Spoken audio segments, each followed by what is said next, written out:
Stress fractures are one of the most common injuries runners sustain, and they can be the most debilitating. So in this video, I want to share with you the most common reasons why stress fractures happen so you can avoid that injury. If you're a runner who's ever sustained a stress fracture, or maybe you know someone who has, you know they can be a very debilitating injury.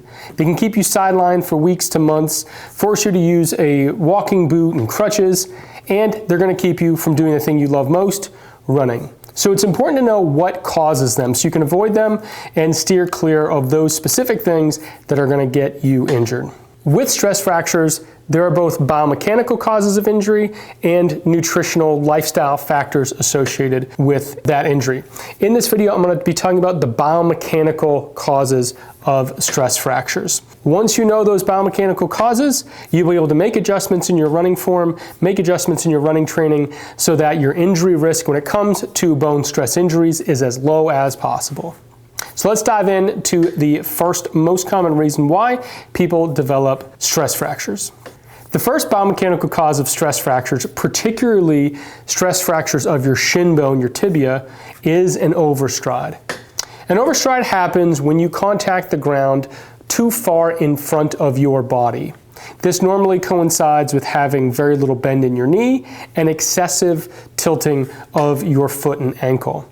When that happens, there's a large amount of force that goes through what's called your non-contractile tissues, in this case bones or ligaments. Your contractile tissues are your muscles and tendons. Those are the tissues that are supposed to take the load when you run. However, when you land with an overstride, what happens is those muscles, in the brief instance when you hit the ground to a little bit after that, your muscles aren't in the best position to respond. So what happens is your bone takes the majority of that injury. And you might not feel it right away. And that's the thing with stress fractures. You can run days, weeks, miles without any symptoms whatsoever, and then bam, one day you have intense pain at the site of injury. They sneak up on you, and controlling overstride can be a great defense for avoiding stress fractures. So how do you do that?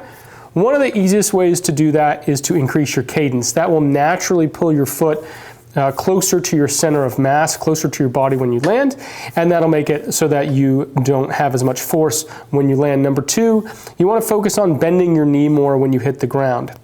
If you have video taken of yourself, or you can hear every single step you take when you run, you can see if your leg and knee is straight on impact, that's going to drive a lot of force through your shin bone. So what you want to do is when you land with a bent knee, and the easiest way to do that is try to hit the ground right underneath your body. That will naturally help you bend your knee when you run.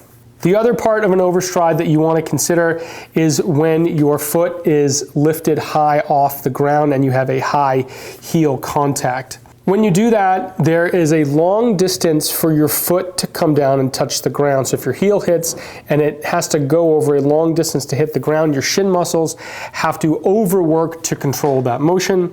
That can trigger overuse of your shin muscles, and that can be the precursor to a stress fracture at your shin bone.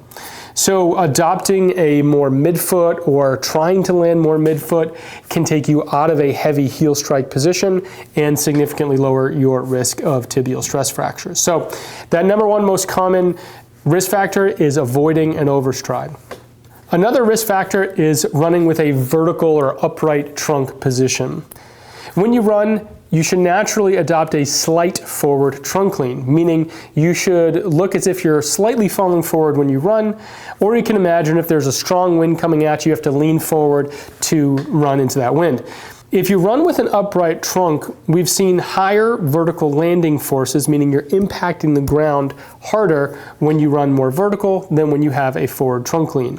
If you're familiar with common running patterns like chi running or pose running, these also teach you to adopt a forward lean when you run for that exact purpose, to decrease landing forces with every step you take. Now, this doesn't mean bending forward or flexing at your spine. It means from the ankles, slightly leaning forward so your whole body is pitched at a very small angle. It's less than you think it is. But even though it's a very small angle, it makes a large impact at reducing your landing forces. So some ways you can do that, there are drills you can practice where you lean into a wall and you drive your knee into a wall. There are trust falls where you just fall forward and move your feet really fast to practice leaning forward. If you want to learn how to lean forward, you can check out the description below. I've linked a video that talks about how to reduce vertical oscillation or reduce vertical trunk position with running. Again, check out the description to see that video on specific exercises you can do to correct that. The third common risk factor is a low cadence or a low number of steps per minute. Oftentimes, when we think about cadence, we want to be around 172 to 180, although you have your own individual cadence that you're likely running at now, and running at somewhere between 3 and 5% higher than that is probably your ideal cadence. Running lower than that, however, is a risk for bone stress injuries because there's a higher impact per step at a low cadence. Imagine if you're taking big old strides and having a loping running gait. Every time you hit the ground, it's going to be a higher force, and that force can translate into bone injuries. The simple fix: increase your cadence 3 to 5%. You can track it on your watch. You can count your steps per minute, whatever works easiest for you. But the idea is if you can increase 3 to 5%, not only is it going to help your overstride, but it's also going to decrease the amount of force you take every step you run, thus lowering the amount of strain on your shin bone. Another common risk factor for stress fractures at your shin bone is having excessive or not enough ankle pronation. It can go either direction.